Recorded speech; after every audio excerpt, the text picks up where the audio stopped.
Grabe mga katinig ko. Habang seryoso ang talakayan, biglang pumasok si Senador Marcoleta na may halong inis at tawa. Kwento niya, kahit anong gawin niya, nawawala raw ang signal. Imagine mo, naglalakad-lakad siya sa loob ng bahay. Hinahanap kung saan may malakas na koneksyon. Tapos bigla na lang mamamatay habang may kausap o may ginagawa. Pati daw sa oras ng pahinga, wala pa rin kasiguruhan kung tatagal ang signal. Umabot pa sa punto na natalo siya sa laro dahil lang sa biglang pagkawala ng koneksyon. Ang sakit nun Pero sa gitna ng mga biro at tawa, ramdam mo yung frustration niya. Kasi totoo naman, sa panahon ngayon, koneksyon ang buhay. Pero paano kung pati yun, puro putol-putol. Ang ganda ng banat niya, nakakatawa pero sabay hampas ng realidad. Kahit anong posisyon mo kapag mahina ang signal, pare-pareho tayong napuputol. Sa bahay namin, hindi ko po maintindihan ba't talagang napakina ng signal. Dito sa may kainta kami, dito sa Philin Best. Alam mo siguro, di ba? Mr. Chair, ang kinuha ko po nung una na internet provider, Globe, talagang mahina pa rin. Sabi nung isang kaibigan, pre, magkabit ka ng Converge. Para naman, sige, Converge. Wala pa rin.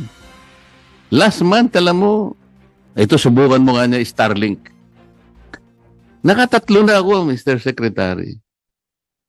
Hindi ko malaman kung saan ang panig ng bahay ko, kung bababa ako, lalo na kung kausap ko. Bigla na lang mamamatay, nakakahiya Kung tatakbo akong pababa o pupunta ako sa balko, hindi ko na... Ito lang problema Ito ang example na talagang masisiphayo ka Meron din tayong pansariling leisure time using the technology. Mr. Chair, Senator Bam. Ako pagpa inaaral ko yung flood control, hindi ko malaman kung saan ako mag-uumpisa. Dahil sa inis ko, mag-chess muna ako. Alam mo karaniwang nangyayari, Mr. Secretary? Doon sa 10 nilaban ko sa chess, yung 9 natalo ako, alam mo kung bakit? Wala akong signal Nandun na ako mamamati ko na yung kalaban ko Because nawalan biglang signal ko, palagi ako natatalo. Hindi ako makarating sa 1,500 na elo. Isipin mo yung nangyayari sa buhay natin. Ito na lang ang makakapagpaligaya sa akin sa dahil ng problema natin. Pati pa naman dito, hindi deprive mo ako, Mr. Hindi naman ikaw. Sinasabi ko lang, I am trying to dramatize this because this is happening. Sir. Mr. Chair, yung pong signal, nako malapit po sa loob ko yan. Kasi wala pong araw na walang nagre-reklamo sa akin na ang hina naman ng signal, napuputol ang signal. So, Mr. Chair, Your Honor, ito po yung ginawa natin. Nakipag-ugnayan po muna tayo sa mga telco. Kasi sila naman ang may prangkisa para gandahan yung signal po nila. Kasama ko po ang NTC po. Sinabi po namin sa kanila, ibigay nyo sa amin ang mapa ng frequency quality nyo sa buong Pilipinas. Meron po silang tinatawag na drive test. Yung drive test po, sasakay sila sa isang vehicle, mag-iikot po sila. Yung ginagawa naman po nila yon, Mr. Chair, Your Honor. Pero, hindi po kami mapaghintay. Ilinunsad po namin kamakailan through no cost to government po. Yung tinatawag namin Bantay Signal. Si Bantay Signal po, plug na rin po, Mr. Chairman, i-download lang po nila yung mga libreng application tulad ng Open Signal at saka Ookla. Pag dinownload po nila yon, makikita nila yung signal dun sa lugar nila. Ang gagawin lang po ng taong bayan, i-message po nila, i-capture po nila yung data, i-email po nila sa 1326 at dict.gov.ph. 25,000 na po ang nagpadala sa amin ng reklamo. Eksakto po yung reklamo nyo. Makikita nyo po, nandito po ako sa EDSA, walang signal. Umaga meron, gabi wala. Para po bang waste, crowdsource po namin ng DICT tsaka NTC yung signal quality, hindi lang po sa Metro Manila, sa buong bansa po.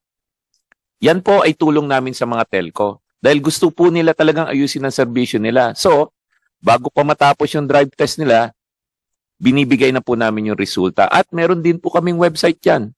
Lahat po makikita yung signal quality. Again po, at no cost to taong bayan po yan. Mr. Chair, Your Honor, pwede nyo po also na gawin po yan. Hindi ko po alam yung specific na lokasyon ng bahay po, Mr. Chairman, ni Senator Dante. But may mga iba-ibang bagay po kasi na nagko-contribute sa hindi magandang signal. Tingin ko yung problema nyo doon sa cellphone, pwede po kasing noon pa namin sinasabi sa mga telco, kasama rin po namin. Hindi kaya yung NTC. cellphone ko may problema kasi matandang cellphone.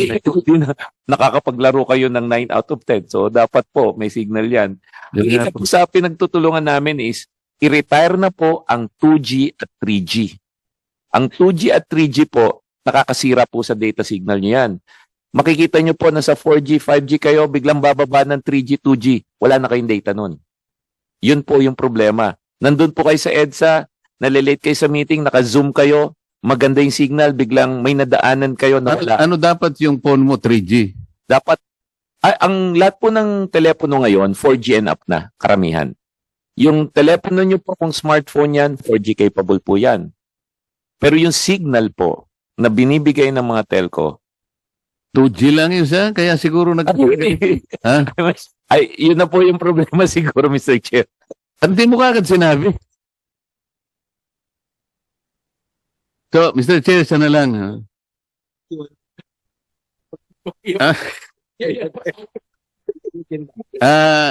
Do we have applicable indicators to characterize or describe our country's position in relation to information and communication technology? Considering that, as you said, 48.8% is not really acceptable, considering that the power of information can be utilized by our entire people. It can move heavens and earth. So, paano po natin, at 48.8%, where are we? And what should have been achieved if we, for example, inch up by a little bit more like 55% or 60%? Nasaan tayo? Well, hindi ko alam po kung meron tayong indicators. That's the question. We have, Mr. Chair, Your Honor, we have an international ranking for digitization. I think we're in number 50, if somebody can correct me, 54 or 55 from a ranking of 1. But we've been going up, Mr. Chair, Your Honor. We're not just moving up fast enough. Just to give you an idea also from a macroeconomic level standpoint, PSA data for the past 10 years has shown that even if the contribution to GNP of ICT has been growing, it has actually declined in the past 10 years as a share of the economy. In 2018, the share of economy of ICT is about 10.2%. Right now, the latest PSA data, the share of economy of ICT is only about I think the latest is 8.4%, 8.5%. So it's a continuous decline. Now, it's not that it's not growing. Nominally, it's growing, but the other sectors of the economy are growing faster than ICT, which is not acceptable. In other countries, Mr. Chair, Your Honor, we should be in the 15 to 18% of economy, because everybody in most countries right now are moving digital, or seem to be not growing as fast. So there's a lot of things we need to do, Mr. Chair, Your Honor, to play catch up. The nice thing though is we have a plan to catch up. We want to reverse the trend by end of 2025 and accelerate the growth of the ICT share of economy in the country by end of 2028. Kasi Mr. Chair, at 48.8%, that's about 13.6 million households ang meron lang access to internet. Kaya po ako nagtatanong ng indicator, sa ganitong kalagayan natin, nasaan ba tayo? Because if you base it, for example, from the Speed Test Global Index, ito yung media country speeds, September 2025, Mr. Chair. On mobile, the Philippines is number 70 out of about 107 countries and economies. So, tinalo po tayo ng Singapore, Mr. Chair, number 11. Vietnam is number 18. Malaysia is 22. Thailand is 27. Brunei is number 8. Ang tinalo po natin, ang Laos. Baka malaos tayo, Mr. Chair, kapag hindi natin pinaigting yung ating internet, di ba? Sa fixed broadband naman, Mr. Chair, di ko alam po kung if you will confirm this, Mr. Secretary. Ang Pilipinas po ay number 56 out of 154 countries. Ang Singapore nananatiling number 1, Thailand is number 10, Vietnam is 11, Malaysia is 39. Dito naman, Brunei is number 82. Ito hindi ko maintindihan. Bakit number 8 siya sa mobile? Siguro hindi masyadong gamitin sa kanila yung fixed broadband. Siguro mas kabisado nila yung mobile. Okay na rin sa akin yun eh. Wala pa namang number 9 dito, Mr. Secretary. Baka naman from number 70, sumunod man lang tayo sa Brunei. Number 9 tayo, malaking bagay na nun. Hindi kaya dahil sa napakamahal ng gastusin. Example, itong another data na binigay ng PSA, ang average cost ng household per month is about 1,069 pesos. Siguro dahil masyadong mahal. Sa India yata, katumbas no, 5 piso lang. So, bakit kaya gano'n? How come India, it's almost free? Samantalang tayo, 1,000, we cannot do away with information at this time.